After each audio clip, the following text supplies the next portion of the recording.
Being an only child does actually have its advantages, contrary to popular belief. It meant I had a lot more free time on my hands, which meant I spent an absurd amount of time on my computer. It'd be hard to drag me away from it, as I'd immediately make up some excuse that I was finishing schoolwork. Luckily, this seemed to distract my parents from the reality, where I was just playing games and surfing the web. I never delved deep into the dark web, as for a stay-at-home unathletic kid, I had a fraction of common sense, which taught me that kind of area was like a coliseum. I had very little chance of making it out alive or unscathed. Despite this, I never used the same amount of awareness when looking at websites when I was forced to do schoolwork, just so that my parents or teachers wouldn't get suspicious. I was never a bad student, I didn't fail anything. I just never stood out in class. I always used to Google the answers to my questions, by typing up the question word for word, and then clicking on the first result in a hasty manner, trying to get the work done as quickly as possible, to allow me more time to forget the real world. The strategy worked fairly well. I was able to pass my homework and tests with decent grades, but in class was where I started to fall behind. However, it all became easier once I found this one website.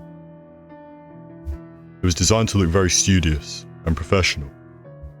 I guess that was the main reason, to lure kids in like me, who needed all the help, only to be met with the criminal brains behind this operation. It was easy to use, and I was surprised to find out that all of the answers and lessons were of a high standard, one that would please even the most picky and demanding professor.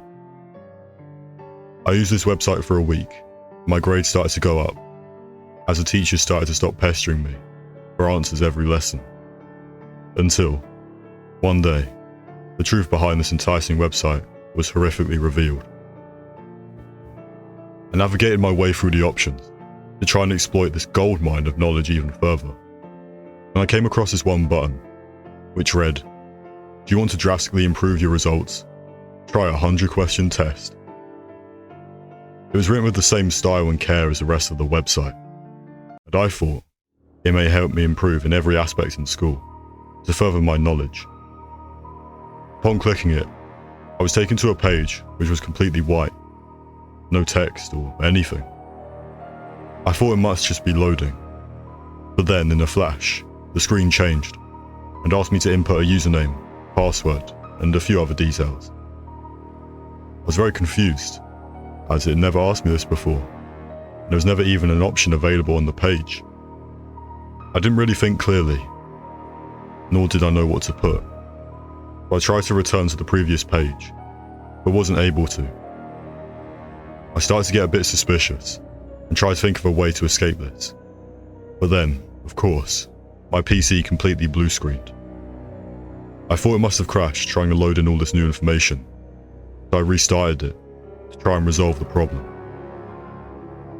When re-entering my PC, it said my password was incorrect. This really sent me into a panic, when every ounce of confidence I had genuinely was now replaced by the worry of what has happened to my beloved PC.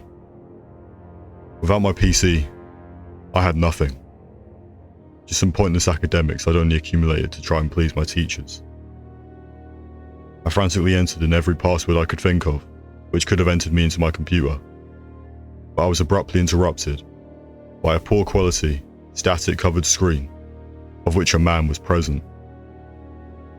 I knew he couldn't possibly see me through the screen. Could he? However, he was able to look directly at me wherever I moved. His eyes had a certain smugness and confidence about them, but one which is the type to annoy a person. I eventually removed myself from the room, but was only met with him saying, "Get back here." That was the final straw for me. I returned to my room and instantly shut down my PC. I felt slightly relieved after that, but the memories still haunt me. A million thoughts raced through my mind, mainly about that guy. Could he actually see me? And did he know where I was? I had to throw my PC out after that. I just explained to my mum that a few wires burst or something. It was quite a hollow excuse, but it worked. I was able to get a new PC and keep my grades up to a decent standard. even though I never went anywhere near that website ever again. I still wonder who that man really was, and his whereabouts right now. And my suspicions are even more aroused now, because of a recent disappearance in our neighbourhood, of a boy around my age. I'm due to go to the police tomorrow to tell them what I know, but I'm unsure that it will help. I can only hope and pray that the kid is safe somewhat, and that that man had nothing to do with it.